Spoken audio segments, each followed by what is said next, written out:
This is Assessments Beyond Multiple Choice, Project-Based Learning in the Virtual World and Beyond. We are your presenters. I am Dr. Ruth Turner at Goodwill Excel Center, DC. I am the lead STEM instructor. We also have Mr. DeWeet Zode. Mr. Zode is our earth science phenomenal teacher, the one, the only. He teaches all of our earth science classes to our many entry-level students. And then we have the one, the only, Ms. Tantalia Soden, who is our chemistry and physics mastermind, and she teaches the upper level science classes to our wonderful students at Goodwill Excel Center, DC. So we are going to go ahead and get started with our introduction. So you've signed up for this seminar, so you know we're going to talk about project-based learning. The question is, why would you do project-based learning? Well, project-based learning is important, especially in the upper level classes, really in all classes, that you don't have standards that you have to meet for like an assessment exam. But project-based learning is best for those classes because it allows students to practically apply what they're learning to their real lives. It allows students to practically apply what they're learning to their real lives. And when we do that in education, we find that there's a much greater level of engagement. There's a lot more knowledge construction, a deeper level of knowledge construction where the students are really putting the ideas together. And then there's lasting knowledge retention. The students really retain this information and they remember this information even after they leave the class. As we go through this presentation, we're going to talk about how the three of us do project-based learning in our classes. And we're also going to talk about it from the teacher perspective in terms of planning, selling the idea to the content to the students. And then we're going to introduce some technologies that we use. And really, these are three important aspects of doing project-based learning. The first step is planning. The second step is getting the buy-in from the students. And the third step is introducing technology. In the next few slides, we're each going to talk about how we do project-based learning in our classes. And then after that, we're going to go to a breakout session where you get to experience project-based learning from the perspective of the students. After that, we will have a jam session where we'll discuss what we learned in our breakout sessions and move on from there. So here we go. Hello, everyone. I am Zode, and I teach Earth Science at the Goodwill Excel Center in DC. I follow project-based learning in my classroom, and to accomplish that task, follow the following steps. Steps number 1, lesson introduction led by online resources, which means I lead the direct instruction, and we will watch videos that is tied to the content that is being shared for the day. Step 2, to evaluate students' understanding. Students will send their responses to any question that was posed during the lesson in a meeting chat, followed by random call. This is when I get a chance to randomly call students to explain the content or to give their responses. And this is an excellent opportunity for me to clarify any misconceptions or answer any questions from students. Step number 3, mini projects are being modeled. So I do the modeling during step 3, followed by brief discussions and collaborations. These are mainly student-led. So student will lead the discussion and the collaboration before they go out to their community and do step number 4. So during step number 4, using a rubric, students will go out to their communities to take pictures of real life content. So they will be using those pictures to apply the content and answer the questions to do step number 5.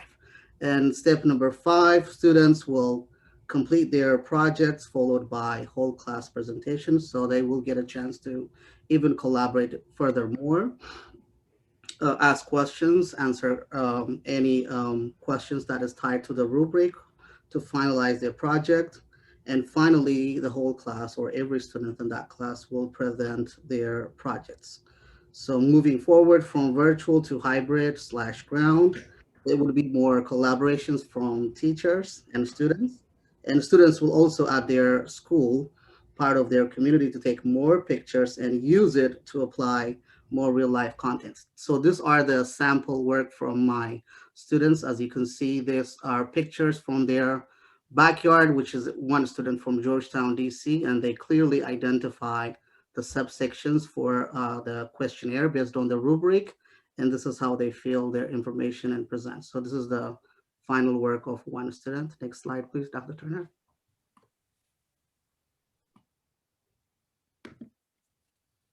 On the next slide, this is another work from another student. If you can please enter, that way it will display all the information. Press enter. It's more of like, yeah, more enter. All right. So these are another, another project or another final project about, talks about biome, which is one content that we cover in class, biodiversity, species richness, symbiosis, biotic factors, abiotic factors, their impact. And, they talk about global warming, climate change, and how is that impacting their climate and what can they do to improve climate change or to combat climate change. So these are real actual pictures from their community where students will be taking those pictures to complete their projects. And this is what project-based learning looks like in my class. Thank you. Thank you, Mr. Z. Oh, I didn't finish clicking. Yeah. Okay. Okay. I clicked too much now. Let's see. Let's get this together. Talking about. All right, Ms. Soden, are you ready to share about how you apply project-based learning in your classes?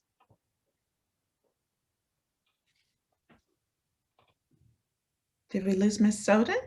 Let's see. I think we did. Hold on, I'm here. Okay. So I teach chemistry and physics, and I've teaching biology. So I teach the middle classes, sciences here at GEC. And how do I make virtual science engaging, or science in general? So I have three main areas that I focus on to engage students. The first one is extremely important, which is catching the students' attention at the beginning. Because if you have the students' attention, then there's more buy-in from the students. And there's multiple ways that I catch the students' attention. One way is by bringing in real life scenarios that they can relate to. And once I bring in real life scenarios that they can relate to, I have them come up with scenarios and ideas and experiences that they have come through. So that beginning is a nice class discussion. And once I have students buy in from that discussion because they feel as though they have something to contribute to the topic, then I do a model of what the activity is for the day. So a lot of the times in my class, I focus big on simulations and labs, especially now that we're virtual, so a lot of virtual labs. So once we go into the virtual labs, the biggest thing is layering questions. So I layer questions from starting with questions that are more geared to vocabulary so that they can understand the vocabulary and figure it out. So I don't give them vocabulary. The questions are just layered so that they can get an understanding from their experimentation of the vocabulary. Once the questions are layered, I make those lessons interactive, which means I put the learning now on the student. So it's their job to take what information they've been given and create and make it their own. And a lot of times I do this by experimental design. All right.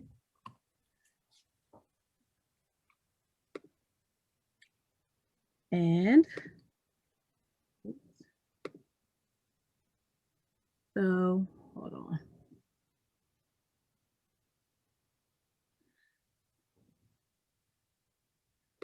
So do you want to share with us about the collaboration rules?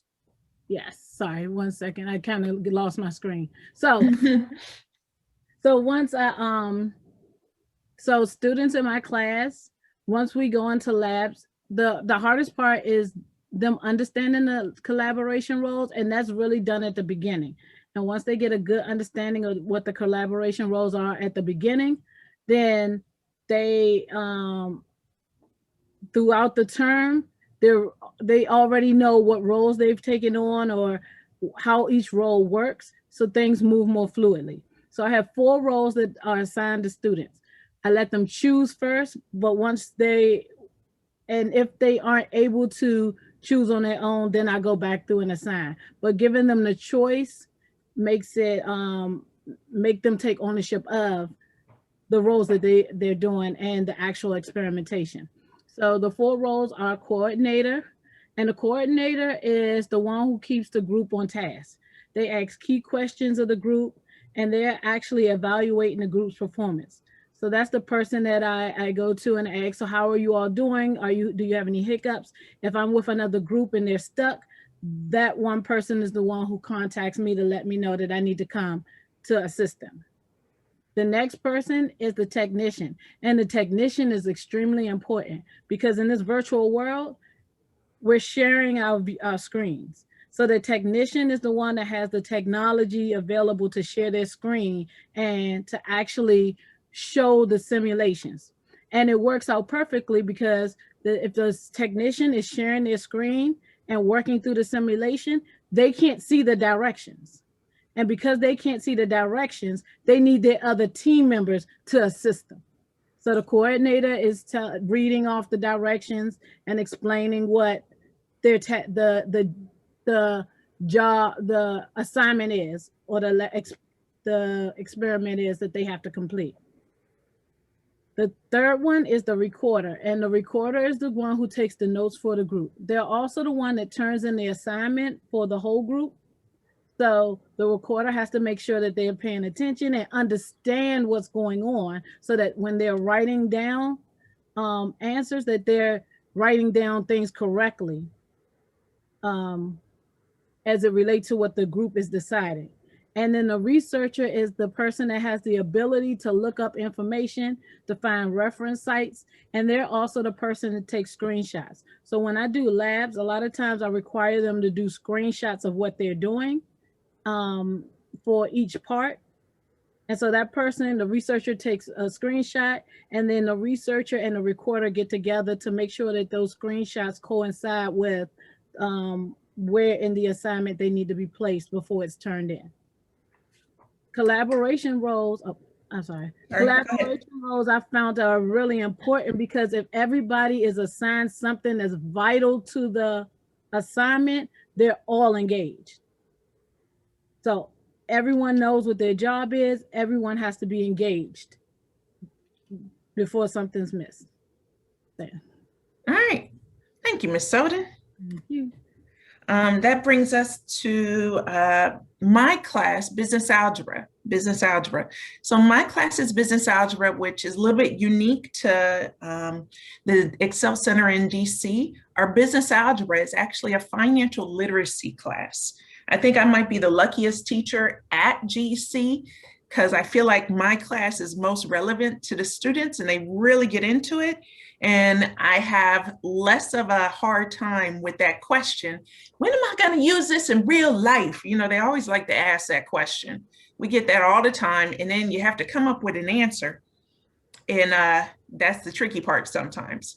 In my class, we use tools like Credit Karma and Experian and TransUnion to analyze things like our credit scores. We use Mint.com to write budgets and EveryDollar.com to write budgets. We learn and we research different types of bank accounts, all of these things. It's a senior level class, so they learn this stuff before they go out into the world and they're about to start new jobs.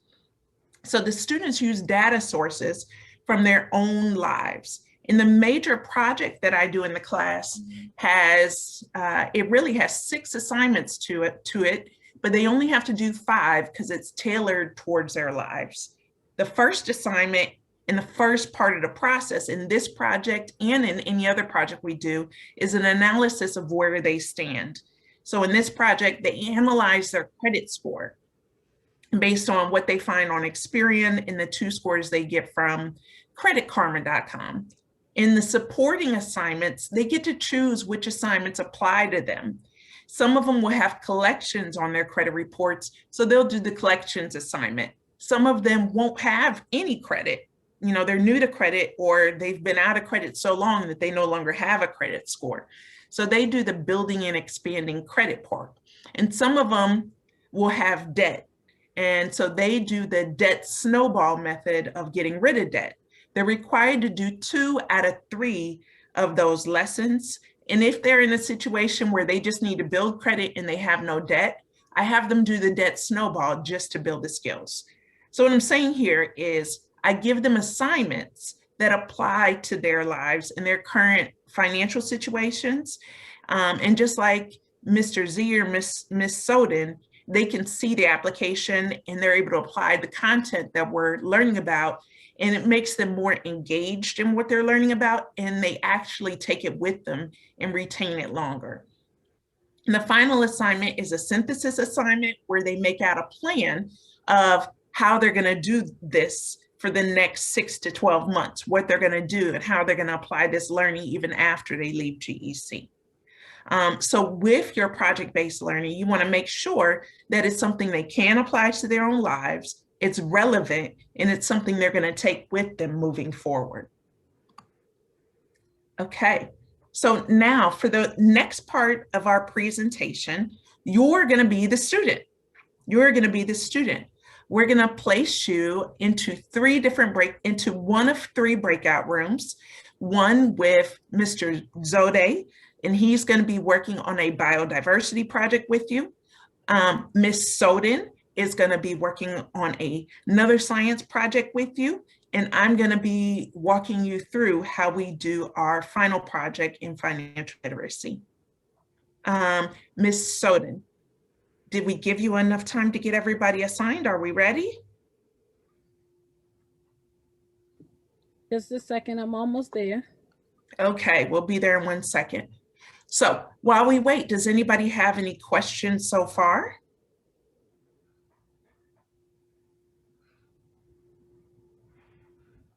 Just raise your hand if you have any questions. Okay, then I guess we're doing a pretty good job. I can't find my raised hand. Okay. Well, I'm just, because we have so many of our students right now working asynchronously. And so the question is like, how do these projects work when they're not synchronously together, communicating at the same time? Good question. Good question. I could speak for my own project. So all the information that they're using is from online apps. And so these apps, they can use in their phones or they can use on laptops. And so they can look up the information and actually find the information for themselves. And then the assignments that I have for them, they can be done synchronously or asynchronously. There are specific assignments that everybody needs. Like everybody needs to know the winning the credit card game assignment, because at some point in time, you're gonna need to build your credit through a credit card. And so everybody does that synchronously, where I share the screen and we walk through the assignment, and then they add their answers to their own assignment. But there are other assignments that they do asynchronously that apply to them. And so there's text in the assignment, there are videos in some of the assignments where there are guided questions, and then there are checks for understanding through the text. In all the assignments, they take information from their own lives and apply them to them. Mr. Z, would you like to share about how your students apply these asynchronously? Well, the first thing I'll do is I do record the lessons, and rubrics are provided. And at the same time, we we have Friday tutorials where I will be individually helping students. So, or, outside of class times to kind of reach out and create that one-on-one to kind of help students to finish their projects, including many of the mini projects throughout the terms. Mhm. And what's cool about these is we've been using them in the 100% virtual world. Next term, we'll start with a limited amount of classes in the hybrid world. And then term one will be back hybrid, where some students will be virtual, some students will be on ground. But all of these assignments are applicable in the virtual world, hybrid world, and on ground world because they require a phone to be able to use. If the students have been issued laptops, they can use laptops with them. And then if you're in class, Mr. Z even used examples where if you're not good with technology, what do? Oh, they do the paper post like old school. They will create a poster. They will grab their color pencils or some crayons and draw them out in case they don't have a phone or they don't have a camera, access to a camera to take those pictures.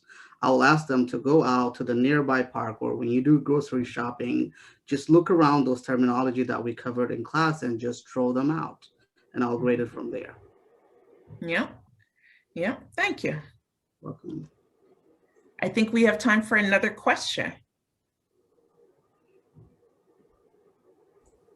I had a question. I had my hand raised, but I don't know if it worked. Oh, I see it now. I didn't see it before. I just had, he answered the question. At first I was wondering about the rubric, like do the students have an expectation rubric as far as, points and everything, and kind of what that looks like. I'm very familiar with this. I did this prior in another role when I taught, when she was introducing the roles, I'm like, oh, I remember we did the exact same thing.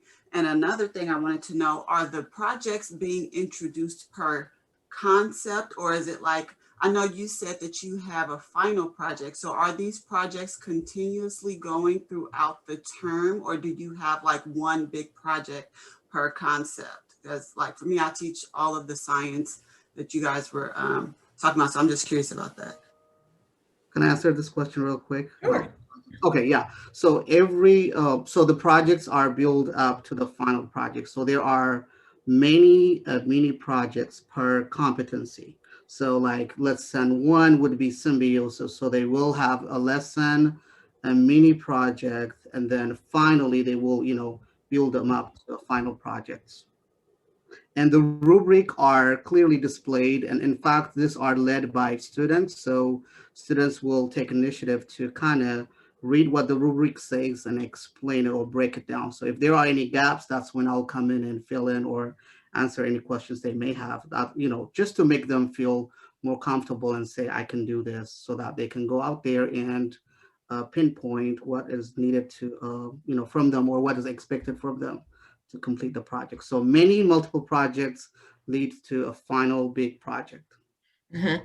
And I do the same process. I have the first project they do is on researching careers and researching how much you would make in those careers, average salaries for careers. And then I teach about paychecks and taxes, and they design a paycheck and calculate all their taxes based on their tax rate.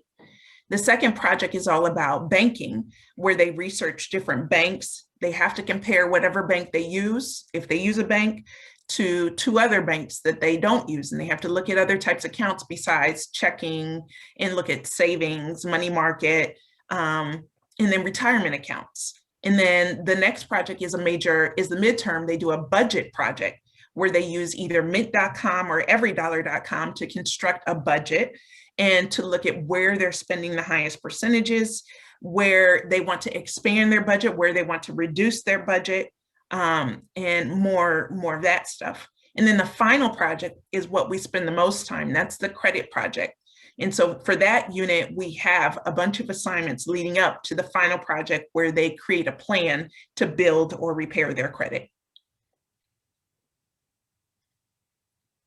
So, are there any other questions for now? I think there are questions. So I'm a little rusty on my Zoom. If you have your hand raised, just speak up. I'll go ahead and ask a question. I'll put it in the chat. Okay. But sorry, this Panera is like just insisting on blaring this music, so I apologize if you hear that in the background. But No worries. I just wanted to hear from the three of you what your planning process is like. Because I don't know about you all, but it's quite the struggle to try to plan some of these PBLs out, especially when we have essentially about a week in between terms, and especially for teaching bridge courses, our time is very, very limited. So, what have been some strategies for you all in trying to do that forward planning, or just planning in general with PBL?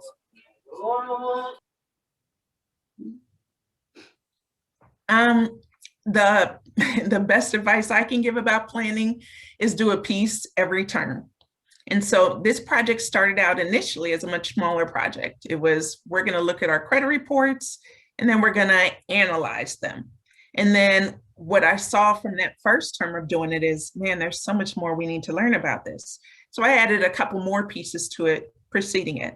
And then the next term, I added a few more pieces that I saw there was a need. And so every term you grow out your project. In any projects you do. It's not going to be perfect the first time around because there's just not enough time in 8 weeks to really map it out. And then the week in between to map it out what you're going to do. So every term you add a new piece or subtract a new piece. The planning is more complicated for project-based learning because there's a lot more freedom, which means there's a lot more uncertainty of where this could go. But you take a piece at a time and you go from there. You want to add, Mr. Z? Oh, just one thing that you told me last time when we had a meeting. The big thing is a growth mindset, not completion. So, oh, just that. Sorry. So I'm hearing you guys say that there's questions in the chat. So let me get there. Yeah, I had a question. Okay. Don't know how the course credits work on your side for the diploma. Is business algebra part of the math credits? Yeah, business algebra is our 4th level math course. So they do have, so we have foundations maths that you have to test out of in order to get into the core maths. The core maths for us are algebra, geometry, algebra 2, and our senior level math class is business algebra. And it's called business algebra, but it's really taken on the role as a financial literacy class. And those courses have been approved by our school board. And I believe too, like what she was saying, because I know Connie, you're in Indiana, and I know that I have a financial foundations or something. I don't teach it, so because I just teach science, but I feel like what they're referring to would fit into our financial foundations class. Oh, okay. Yeah, I think that's what it is. Yeah. Yeah, it's a great send off to the seniors. What I find with the seniors often is that they don't have very good financial skills. They don't have very good financial skills because they've never been taught them. You know, many of us are never taught them growing up. We kind of figure out from our mistakes when we want to get to the point where we want to buy a house. And then it's like, oh, I have horrible credit. So it's kind of an attempt to, hey, let's work on this credit right now. And let's work on your finances and how you budget right now, because you're going to be getting into a place where you're going to have more employment opportunities. So let's make sure you know how to handle your money now as you go into those opportunities. And another thing is, it's kind of like, hey, we don't have to be like previous generations where we didn't know this stuff. You can take this information and begin teaching your children about it now. And that goes along with the mission of having impact on our students and their families. I have one question. With the project base, have you guys attempted, I know like in our model and the way that we teach how fast we move, it's probably difficult, but have you tried, I know like it sounds like you're crossing with the math, but have you ever tried like in those various subjects to work a project where you're working with different, whether it's you know, English or math. And it's like you're doing a piece in this class and a piece in this class, but it's coming together to form something larger. I know that sounds, like I said, we did that something very similar before, but before I came to the Excel Center, but like Malachi was saying, with the planning, it's just like, it kind of, it gets overwhelming when you think like, I've been wanting to implement this since I've came here, but it's, the planning has kind of been like overwhelming. So that's one thing, like he was trying to figure out, like that planning, like a piece at a time still, and just kind of getting, like picking you guys' brain, like, okay, when you did that piece at a time, what exactly were your steps to get there? You know, like when you saw that would probably be really helpful. So Ms. Soden, do you want to take that with what you've done with Ms. Covington? I was about to say that's kind of right up in my alley. So I work with humanities and the mathematics teacher, and I give out superhero comic projects. So that's my midterm project. And what happens is they build upon the science and the math skills. So I collaborate with the math teacher, and our math and science go along side by side with each other. So as I'm giving them a science concept, the math teacher's reinforcing the math skills to go with it. And when we get closer to when the project is due, then we bring on the humanities teacher to help them with the formatting. So the project doesn't have to be a comic, but it's more of like a story. So it's their choice. They can do a comic, they can do a story, a PowerPoint, but they have physics concepts with calculations and a storyline where there's a beginning, a middle, an end. So it has to have a plot, and all that goes together to create a project that showcase the skills that they've learned the first half of the courses. So in the beginning, it did take a lot of planning to get it started and to get people on board. But once people were on board and they realized that we were all teaching the content that they needed at the same time anyway, once we figured out that alignment, then it was easier to go, okay, so if you're working on this section and I'm working on this section. So if you're working on teaching the students in humanities how to do a plot, how to give the story a beginning, how to give the story a middle, how to give the story an end. And if you're correct, going over the grammatical part, and then I'm giving the students the concepts of how to understand the physics or the chemistry behind what you're explaining. And then the math teacher is giving the students, okay, this is how we do the calculations. This is how we set them up. They get a scenario where they can actually write a story, understand how the science and the math and the humanities relate to each other, and they come up with an end product that they're actually really super proud of. Good. All right. So I think, Ms. Soden, are we ready to transition into the breakout rooms? Are we, Nick, did you get the? Nick said he is ready for us. Okay. Again, although I'll tell you what, again, not an educator, but I've been inspired, and I've done a little quick math here. It looks like I've got, based on the number, I got less than 30 people in rooms. So the rest of you that will be left behind when we make this transition, you will be group 4. So talk amongst yourselves, I guess. Yeah, but I think otherwise we're ready to go. Dr. Turner, is there a process for which leader goes into which breakout room? Oh, sorry, I didn't put that at the top. So room 1 is Mr. Z, room 2 is myself, and room 3 is Dr. Turner. So, Doki, I will be right with, let's see, Dr. Turner's 3, Dr. Z, and then, okay. All right, everyone just bear with me 1 minute. We'll see if we get this going here. And if you want to get into a room, we'll see if we can get you in as we do the rooms.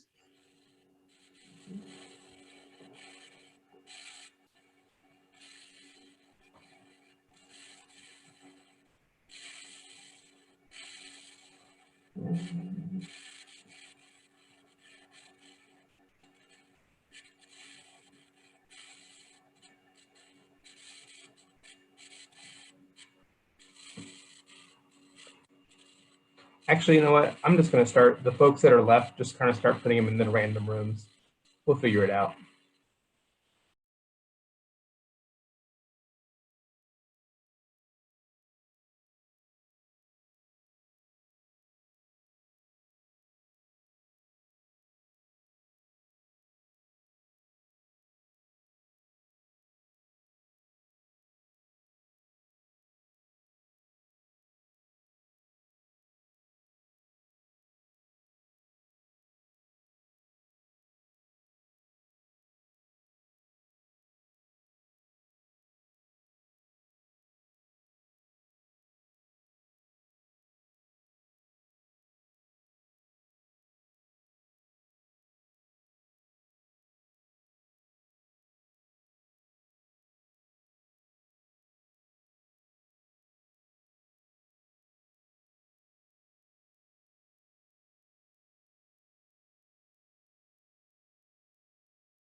Okay, so I guess we're back here. For everybody who was in my group, the final project, I have an example of the final project, a student example, and I can send that out to you guys following this, where you can see where a student has put together all of their assignments into this whole project.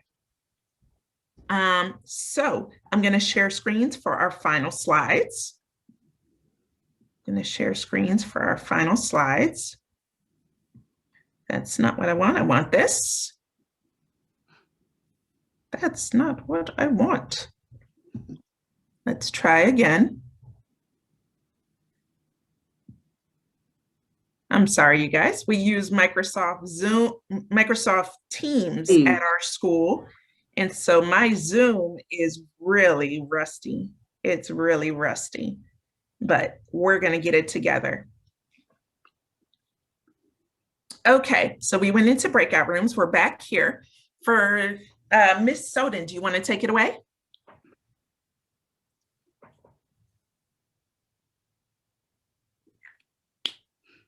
Did Ms. Soden make it back in here? There you are. You're muted, Ms. Soden.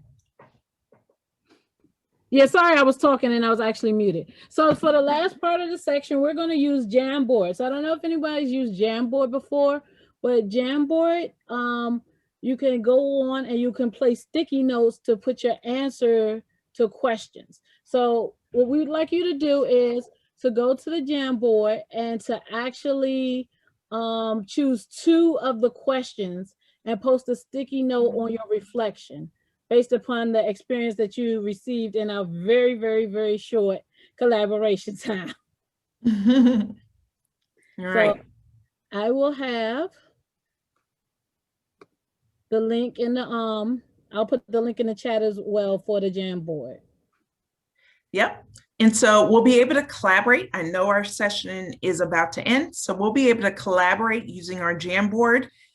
Even after the session, please feel free to write your comments. We'd love to hear from you, and we'd love for you to hear from each other.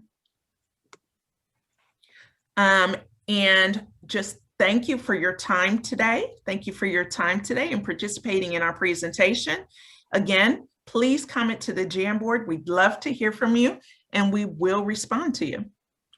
Yes, and also I can make another, I'll have another one that has extra questions. So like if you have information or would like to have ideas about creating virtual experiments, just you could put that on the 5th Jamboard and we'll get in contact with you to help you out.